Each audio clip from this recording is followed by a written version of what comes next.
इते अव्हांखे आगाह कयूं त बिलावल भुट्टो ज़रदारी ट्वीट कयो आहे त इमरान ख़ान हाणे नाअहल आहे। इलेक्शन कमीशन जे फ़ैसिले ते पीपी चेयरमैन ऐं परॾेही वज़ीर बिलावल भुट्टो ज़रदारी जो रद्द-ए-अमल बि साम्हूं अची वियो आहे।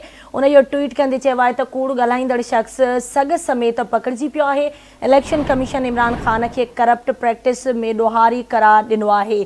PP chairman Bilawal Bhutto Zardari election commission जे फ़ैसिले ते रद्द-ए-अमल ॾींदे ट्वीट कयो आहे त इमरान ख़ान हाणे नाअहल आहे। कूड़ ॻाल्हाईंदड़ शख़्स सॻ समेत पकड़िजी पियो आहे। इलेक्शन कमीशन इमरान ख़ान खे करप्ट प्रैक्टिस में ॾोहारी करार ॾिनो आहे।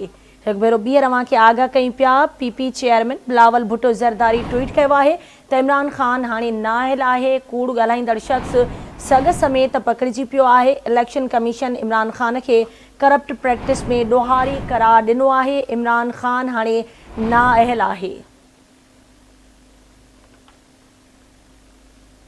इलेक्शन कमीशन अॼु वॾो फ़ैसिलो ॿुधाईंदे इमरान ख़ान खे नाअहल करार ॾेई छॾियो, जंहिं ते बिलावल भुट्टो ज़रदारी ट्वीट कयो आहे त इमरान ख़ान हाणे नाअहल आहे। कूड़ ॻाल्हाईंदड़ शख़्स सॻ समेत पकड़िजी पियो आहे।